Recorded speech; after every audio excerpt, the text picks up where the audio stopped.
Okay, so good morning, students. So let us try to discuss one of the most important concept in parsing technique, and that is called as left recursion.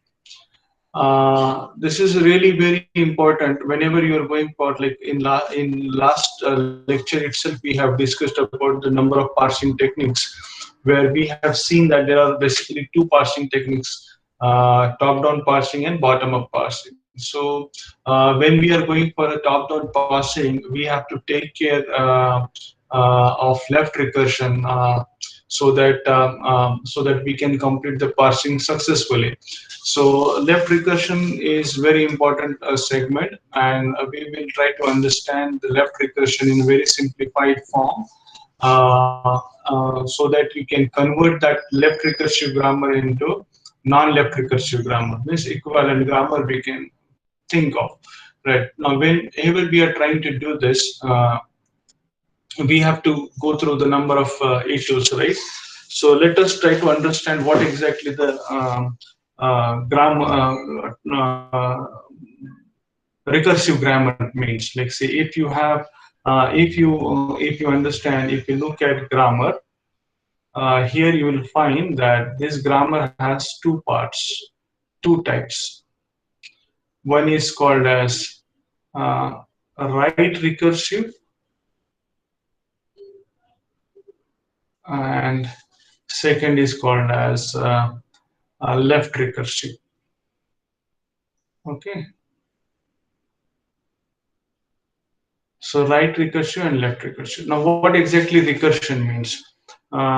If you understand, you have come up with this meaning, recursion meaning, recursion term, when it comes to function, right? So we understand this as recursive function, right? Recursive function. So when, let's say for example, if I have a function which is defined function, and this function is calling function itself, right? So the so it has certain set of statement and set of statements. After that, this is going to call itself.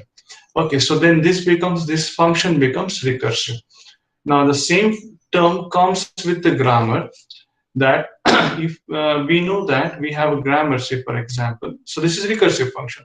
We know that we have a grammar, say if I say, if I'm going for trying to understand a star, so I have a grammar, say a star. In this case I can say a or epsilon. So in this case the grammar is representing a is implying a or epsilon. Now if you look at here, if the start symbol, if my start symbol of grammar is a, right, then the same start symbol is appearing into the right hand side of the production. Okay, and like see, a is appearing here after small a. So here this is going to be a start symbol, and this is non-terminal type. A is a symbol of terminal type, and we know that in context-free grammar is representing non-terminal, implying either terminal or non-terminal form. Right. So here, if a grammar where A is a start symbol and it is appearing into the right-hand side of the production, it definitely calls for recursion. See, for example, if this is the case, then if I have if A is a function, then A is a function which is giving me A and then calling A, right? Then calling A, because I want more of A's. So in this case, this is going to be in this particular way. So A is a function. If A is a function and function is calling, a function gets called, it produces A and it again calls for A. So this is going to be a recursive part. But the expansion, you need to understand, like expansion is in which direction. Say for example, in this case, if in this case I'll say, if I start with the start symbol and I say that okay, A, then again question is like, we have produced A, but we need to understand what exactly is. So there is again call to A. A is again either this is going to be, or I can say I can go with the second alternative as epsilon. So the expansion is in this particular form, right? So this is called as right recursive. Okay, this is called as right recursive, and right recursive is more suitable, right? Right recursive is more suitable because we understand we have a terminal symbol, and then we think of what exactly is happening with this non-terminal, right? So the decisions we can take, right, once we produce a terminal symbol here. So means what? Once we have something here to compare with, like we can go.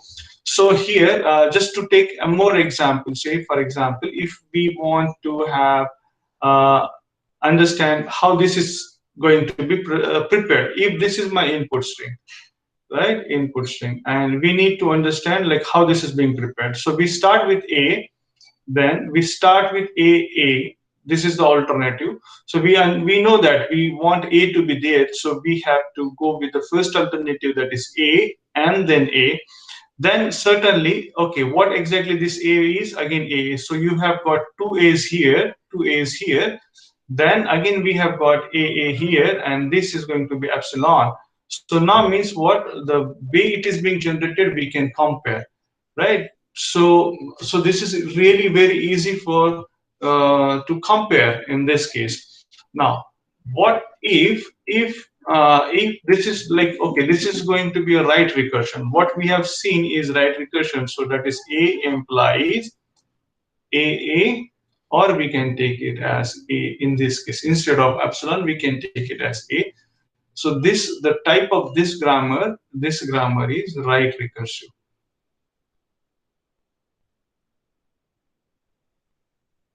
The type of this grammar is right recursive. And why it is right recursive? Because expansion you will form in the right hand side. So which is means A, you can say in more clear way, this is A. Then you look at here, A, you can go for, then you can go for A, you can go for, right. Okay, so this is what at the end the output will be A. Okay, so this is how it. So this is one form of it. Second form of it would be A is implying A type. So this is with the first alternative, and this is the second. So this is really very easy. And to understand this, you can say how you can come to a decision part. So like if A is a function, and then what this function does, it produces A first. It produces A first, and then it calls a function. Okay, so means what? Later we can take a decision whether we want this A, okay, to get again the same representation or get the A. Okay, so if this is being giving me A only, so that's not a problem. So means we can easily conduct and produce a string here. Now this is right recursive. Now the things become very crucial and critical when you have exactly a different representation. How? Just look at here. A implies or A in this case. Okay. So, or we can say here, I'll just change color. Okay. We can say it here. We can say it here that the start symbol A appears to the first place in the right hand side. Okay, so means if you're looking at a left recursive grammar,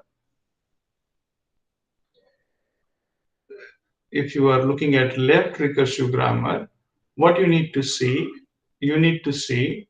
the start symbol appears at the first place, at the first place in right hand right side of production. Okay, production. And here A is a start symbol. Okay, so when a symbol A appears to the first place in the right side of the production, then this is going to be this is going to be a left recursive grammar. So how this becomes left recursive grammar? Say you can say you start producing this, so you'll find that, oh, you come to A because A is A, right? Then once you produce the words from A, then only you can think of this A, right? So every time this is going to be a very critical part. Okay, so and this is very difficult to handle to any system. This is non-predictive, right? Non-deterministic, and you cannot determine this. So this falls into infinite loop, right? Infinite loop. This falls into infinite loop. You find infinite loop here also, but it produces the terminal symbol. But here, instead of producing a terminal symbol, it falls into an infinite loop. Now, how it looks like? Just look at this function representation. If I say A is a function, then A is calling A and then A. Okay, so you will never ever come across to this place, because the time it enters, it directly calls A, again call back here. So this is going to be an infinite loop, so you never ever generate this.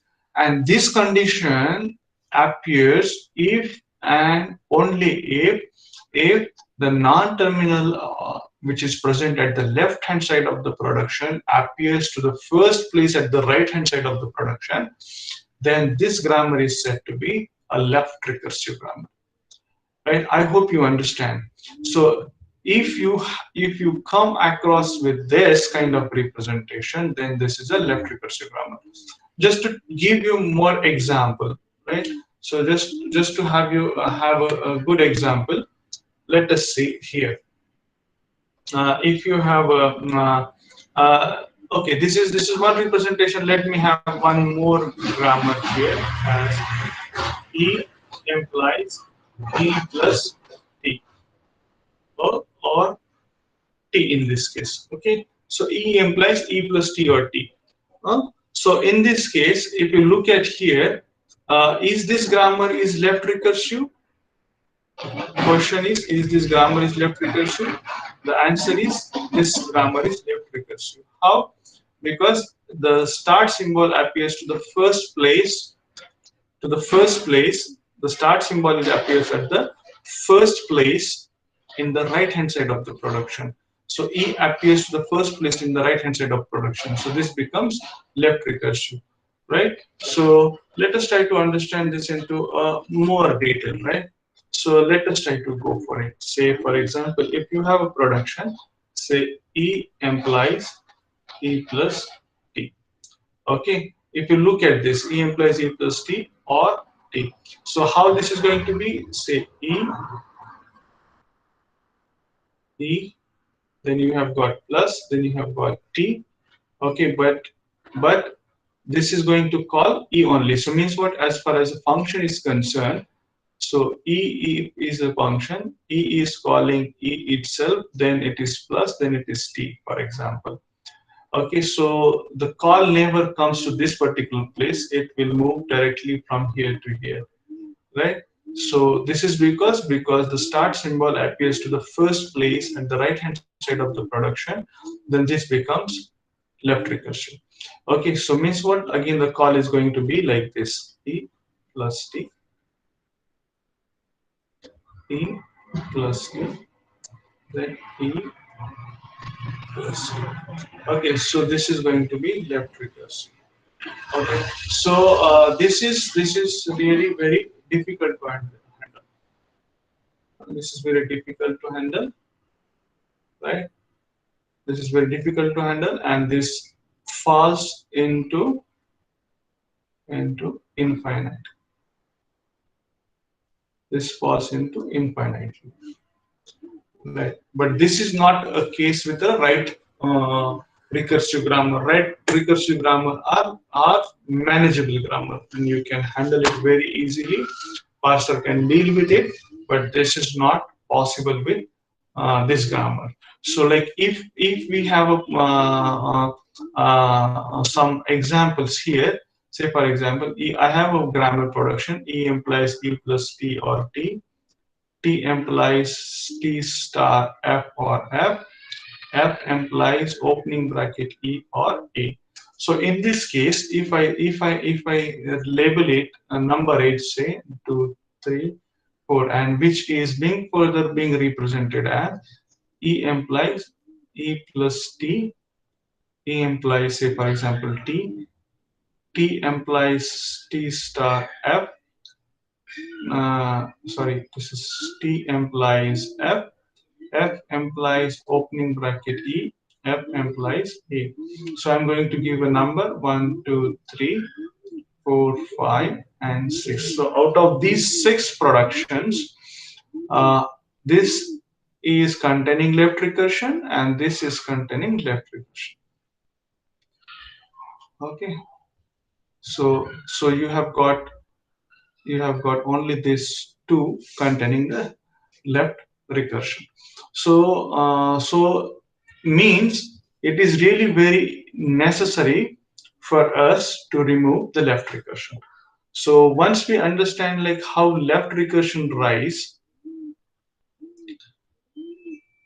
left recursion, if you understand how left recursion rise, so that means if we have a condition is, for understanding left recursion, the condition is what you need to check. You need to check this representation.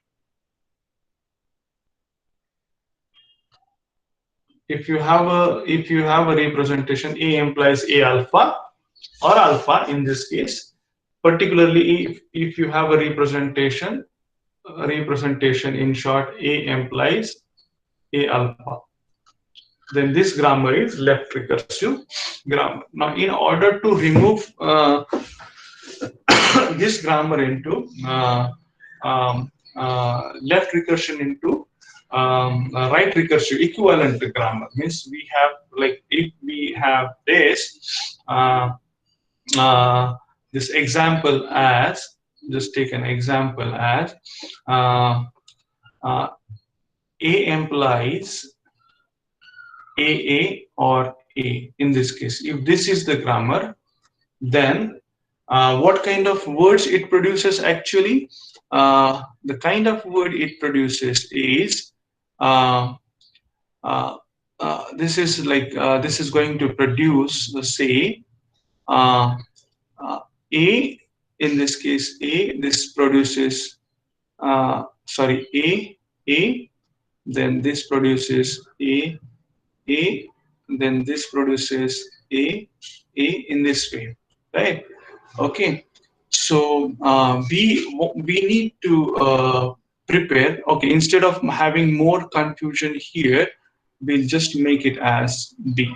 Okay. So here it is in this case, and then this is going to be B. So if in order to produce the word from this left recursive grammar, this left recursive grammar will produce a word, say B and A star. Got it? So means like if you have here, if you have a grammar of the form A implies A alpha or beta, then we can we can understand the way of representation and the inputs. The string that is going to be presented or prepared is B A star. Means what? At last, whenever you want it to stop, you can stop with one occurrence of B, and then you can think, okay, so the recursive grammar we need to prepare, the equivalent grammar we need to prepare. And the equivalent grammar must be, in this case, if you want to convert a left recursive grammar into equivalent right recursive grammar, then you have to start with, if you go with like this representation, we can say A implies beta A implies beta, A dash. A dash is alpha, A dash, right? Alpha, A dash, or epsilon. Okay, so this is going to be a elimination of left recursion. So the uh, rule says that beta A dash and A dash is alpha, A dash, or epsilon. So you might be like, you may ask me like, oh, why it is epsilon? So if it is say A implies alpha A, sorry, A implies A alpha or beta, it means that when you want only B to come, so here only B to come and A is going to be 0, right? So in that case, you need an epsilon, right? So how this is going to get converted here is A is being substituted as beta A dash, and beta A dash and A dash is epsilon. So what you have got is beta. Beta means A implies A alpha beta. Beta is the second option. So you have got beta here. Okay, so this is equivalent grammar. So let us try to understand. The rule is A implies, if the grammar is A alpha or beta, this is a left recursive grammar. If we convert this left recursive grammar into equivalent right recursive grammar, then we have to have a representation as A implies beta A dash. A dash is, then A dash is alpha A dash or epsilon. So this is going to be an equivalent grammar. So with this rule, can we convert this representation E implies E plus T or T? So here we are going to convert it into this way. So we are going to fix it into this particular form. Okay, so here we say that this is going to be A, this part A, and this is my alpha, and this is my beta. Okay, so A is E here. So let us try to understand. A, you are representing it for E. Your alpha is whatever left after A, that is alpha, that is plus T. And what is beta? Beta is T. Okay, so in this case, if we convert it into here, if we convert it here, so we have to say A implying beta A dash. A dash is then we have to go for alpha A dash or epsilon. So let us try to replace the terms now.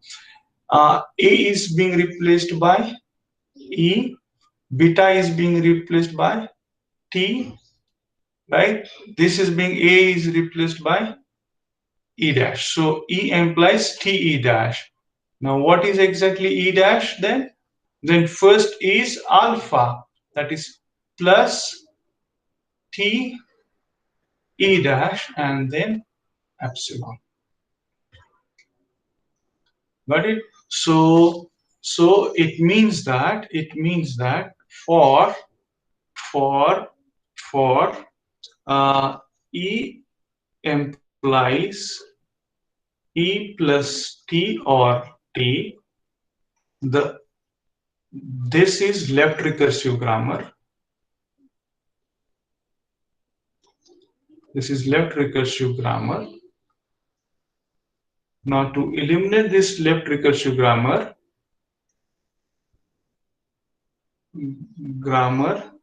LR, left recursion elimination.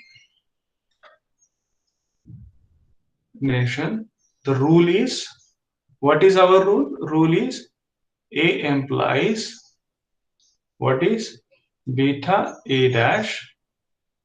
A dash implies alpha A dash or epsilon. In order to remove the left recursion, we have to go for this rule, because we understand that left recursion is what? Left recursion is A implies A alpha or beta. If there is a grammar of the production of this particular form, A implies A alpha or beta. If exists, this is left recursion. Okay, so means what? You need to compare this with E implies E plus T or T. So here you just look at here. A is, if E is A, then A appears to the first place, E appears to the first place. Okay, so this means this is going to be A, this is going to be A, this is going to be alpha, and this is going to be beta. So you have got the same production. A implies A alpha or beta. That's it. So in order to eliminate this, we are going to reframe our this grammar. So this grammar in this particular rule, right? So in order to do this, what we need to do is we have to go for E implies E plus T or T. So here we need to understand what exactly this is, these terms are. So it is here, this is going to be my alpha, this is going to be my beta, and this is going to be my A, and this is my A. So A, alpha, beta.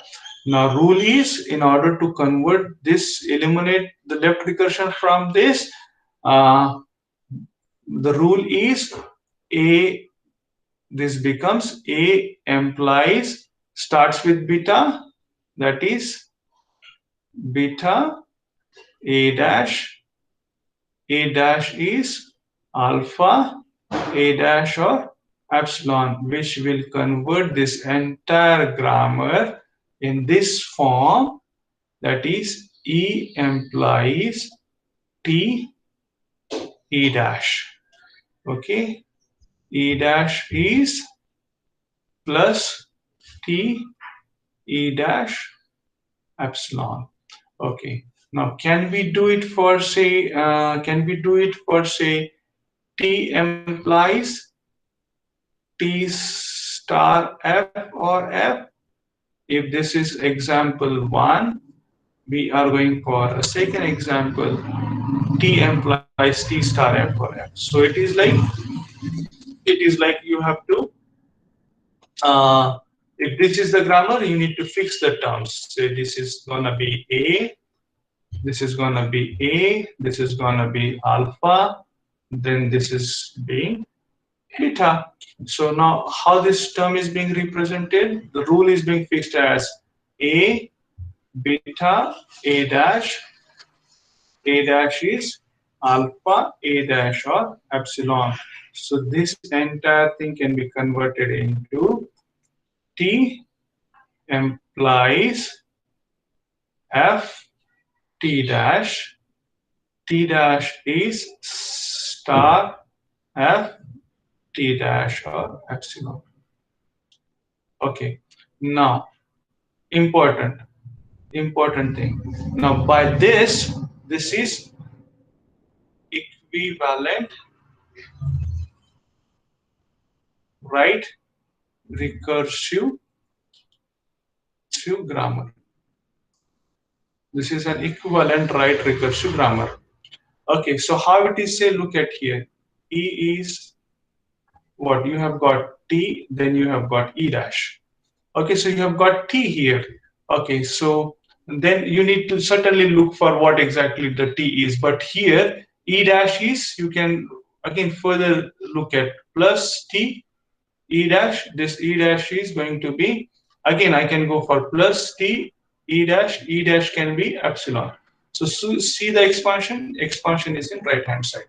Okay, now look at this T. T is, look at here, F T dash. Now what is T dash? T dash is again star F T dash. Then again you can look at T dash is again a star F T dash, and this T dash is again, you can either say star F uh, T dash, and this T dash is say epsilon.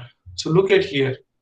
Now we have got a recursion into the right hand side of the productions.